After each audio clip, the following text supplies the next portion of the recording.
Sebagaimana hari ini ada banyak beredar hoax bahwa Komisi 3 menolak untuk membahas Undang-Undang Perampasan Aset. Ya, teman-teman kan di sini kan saksi juga ya. Bagaimana sudah berapa minggu ini kita gas terus soal Undang-Undang Perampasan Aset ini, kita maksimalkan mengundang atau memenuhi permintaan pemberian pendapat ya, dari berbagai elemen masyarakat terkait RUU Perampasan Aset. Perlu kami sampaikan bahwa undang-undang ini adalah undang-undang yang sama sekali baru, bukan undang-undang perubahan. Karena itu lebih banyak yang dibahas pastinya dibanding undang-undang yang kemarin kita bahas di sini seperti KUHP, undang-undang polisi ya, yang hanya membahas beberapa pasal. Ini kita meng-create satu undang-undang sejak awal sekali ya. Bagaimana di konstitusi kita, DPR memiliki kewenangan untuk membentuk undang-undang. Untuk membentuk undang-undang itu kita dimulai dengan penyusunan. Nah, kemarin kita dikritisi kenapa waktu penyusunan masyarakat nggak dilibatkan. Nah, ini kita libatkan maksimal masyarakat mulai penyusunannya ya. Kita minta masukan dari masyarakat ya, dan banyak sekali masyarakat yang memang antusias ingin hadir di RDPU di hari ini ya.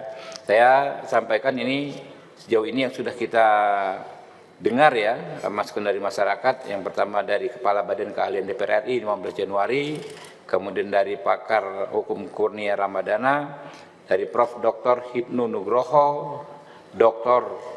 Maradona ya, kemudian Pak Chandra Hamzah, Advokat Cinta Tanah Air, Kongres Advokat Indonesia, Peradi SAI tadi ya, Peradi DPN Peradi ya tadi juga, kemudian dari Koalisi Masyarakat Sipil atau Lembaga Swadaya Masyarakat ada Perhimpunan Mahasiswa Hukum Indonesia ya, kemudian Profesor I Gede Widana Suwarta ya, ada lagi Heri Firmansyah, kemudian Oce Madril, kemudian Harkristuti Harkrisnowo, kemudian Prof. Neng Jubaidah, mahasiswa magang di DPR, kemudian Luki Raspati, kemudian Tuti Rahayuningsih, Dr. Khalif, kemudian pengurus besar Serikat Mahasiswa Muslimin Indonesia PBSMI ya, kemudian ada juga Dr. Yusuf Saifuddin, kemudian ada Dr. Didi Sunardi, ada perwakilan Senat Mahasiswa tadi dari Universitas Islam Negeri Syarif Hidayatullah Jakarta ya, untuk yang akan segera memberikan masukan dalam waktu dekat ini. Diantaranya ada dari BEM Trisakti, saya tadi sudah berkomunikasi dengan presidennya ya, Saudara Putra ya, Saudara Putra, insya Allah mereka juga berkenan hadir di sini ya, dan ada beberapa BEM lagi kita berikan kesempatan untuk memberikan. Mana Bu Ica, ini mana ya daftarnya ya yang akan hadir ya, sorry ya.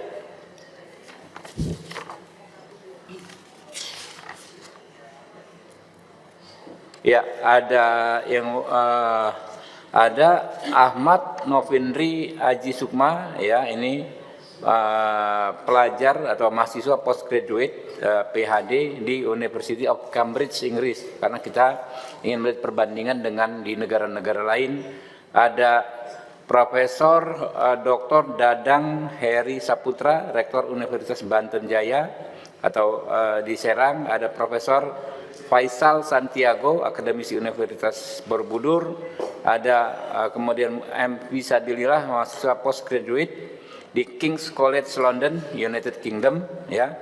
Ada juga kita undang Pak Ari Yusuf Amir ya, advokat, Pak Hotman Paris Hutapea, advokat, untuk memberikan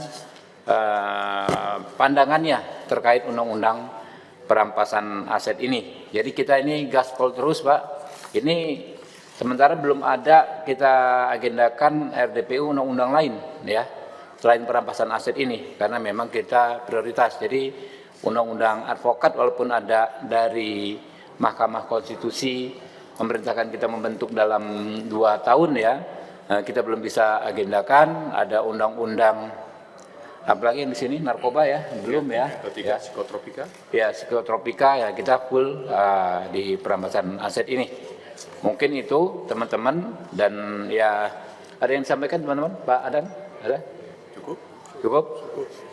Ya, nanti besok hari Rabu sudah kita mulai gaspol lagi, Rabu, Kamis. Mungkin itu ya teman-teman ya. Iya.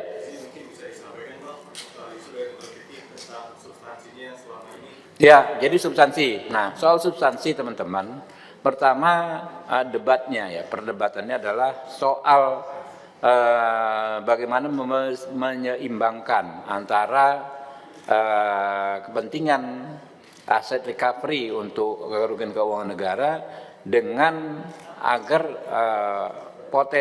membatasi potensi abuse of power oleh para penegak hukum. Oleh aparat penegak hukum, jangan sampai terjadi abuse of power dengan mengatasnamakan undang-undang perampasan aset ini. Nah, ini yang kemarin kita masukannya banyak dari teman-teman, dan kita perlu pengayaan soal itu. Batasnya di mana yang pas gitu kan.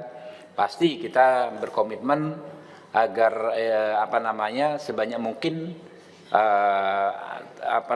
terjadi aset recovery ya, tapi di sisi lain jangan sampai orang yang nggak bersalah terkriminalisasi oleh aparat penegak hukum yang tidak bersih. Nah, itu satu. Yang kedua, banyaknya masukan soal perlunya lembaga khusus yang menangani soal pengelolaan aset ini yang hasil disita ini. Karena kalau hanya kejaksaan, jadi kejaksaan itu kan tugasnya menyelidiki, menuntut dan lain sebagainya, dia tidak ada rekam jejak soal mengelola ini, aset ini gimana. Nanti ada masukan juga. Terus nomenklatur juga, apakah kita akan mengikuti apa yang tercantum dalam UNCAC namanya asset recovery. Kalau pakai diterjemahkan, asset recovery itu kan pemulihan aset, ya. Apakah kita akan pakai perampasan aset? Saya pernah bertanya di salah satu hal ini, dari mana awalnya muncul istilah perampasan aset tersebut. Ternyata menurut Pak Yusuf Saifuddin dari Universitas Muhammadiyah Purwokerto, sebetulnya kalau ingin membuat undang-undang yang secara komprehensif membahas pemulihan kerugian itu penyelidikan, kemudian namanya pemeriksaan, penuntutan dan lain sebagainya, hukum acaranya itu namanya asset recovery. Di ujungnya baru namanya perampasan aset. Yang di ujung pelaksanaannya adalah perampasan aset. Kan undang-undang ini kan mengatur semua nih. Mulai dari misalnya diterimanya informasi adanya kejanggalan atau apa segala macam, akhirnya di ujungnya perampasan aset. Jadi kalau kita ingin yang lengkap, sarannya adalah aset recovery, pemulihan aset. Tetapi ini kan belum diputus Pak, ya kan? Tetapi kita masih mau dengar masukan dari masyarakat. Inginnya seperti apa? Dan kita harus ya nanti di masing-masing anggota Komisi 3 yang akan menyusun dan membahas ya akan sampaikan sikapnya.